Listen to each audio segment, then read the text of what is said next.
Assalamualaikum teman-teman, saya Mega Utami, saya dari D3 Kebidanan dengan CK 118029. Nah, di sini saya akan menjelaskan tentang kebutuhan dasar bayi baru lahir. Kebutuhan dasar bayi baru lahir itu ada 3. Yang pertama, kebutuhan pernafasan. Yang kedua, kebutuhan kehangatan. Yang ketiga, pemberian ASI eksklusif. Nah, saya akan menjelaskan dulu yang pertama itu kebutuhan pernafasan. Awalnya, pernafasan ada 2 faktor yang berperan dalam rangsangan nafas. Yang pertama itu ada hipoksia. Nah, hipoksia itu pada akhir persalinan dan rangsangan fisik lingkungan luar rahim yang merangsang pusat pernafasan di otak.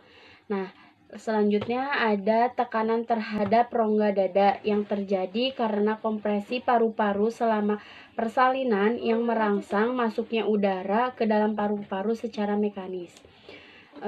Lalu setelah itu ada pemeliharaan pernapasan. Di pemeliharaan pernafasan juga dapat menjaga suhu tubuh dan membebaskan jalan nafas.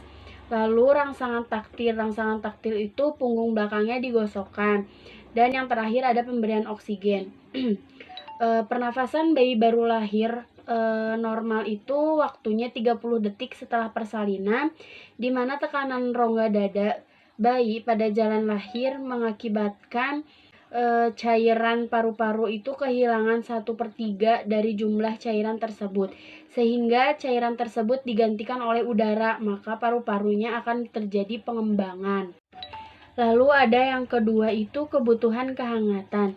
Pada bayi sehat dengan keadaan tanpa kemerah-merahan, tonus otot baik, menangis keras, suhu tubuh juga normalnya itu 36,5 sampai 37 derajat Celcius. Dan suhu kamarnya juga ideal, yaitu idealnya 28 sampai 39 derajat Celcius. Ada juga cara bayi kehilangan kalornya. Yang pertama itu ada evaporasi, yaitu penguapan cairan pada permukaan tubuh bayi. Dan yang kedua ada konduksi, yaitu tubuh bayi bersentuhan yang temperaturannya lebih rendah. Dan yang ketiga ada konveksi, yaitu tubuh bayi terpapar oleh lingkungan yang dingin. Dan yang keempat, yang terakhir itu ada radiasi. Radiasi itu pelepasan panas akibat adanya benda yang lebih dingin dan didekatkan dengan tubuh bayi. Nah, yang ketiga itu ada pemberian ASI eksklusif. ASI salah satu jenis makanan yang mencukupi seluruh unsur kebutuhan nutrisi, psikologis. Nah, ASI juga mengandung nutrisi, hormon, unsur kekebalan pertumbuhan.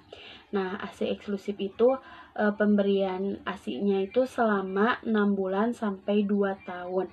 Dari bayi baru lahir tanpa tambahan makanan apapun selain air, obat, dan vitamin.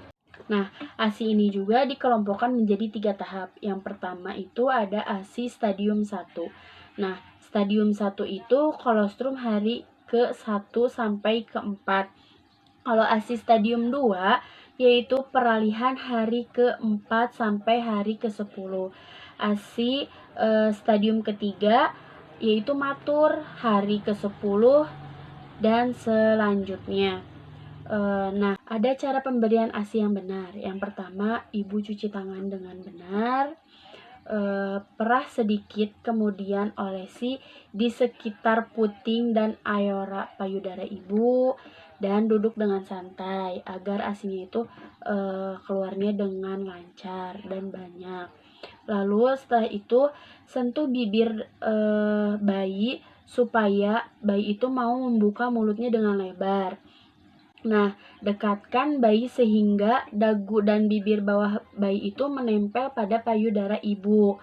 Lalu setelah itu usahakan sebanyak mungkin daerah aoranya itu masuk ke dalam mulut bayi agar tidak terjadi lecet pada puting ibunya.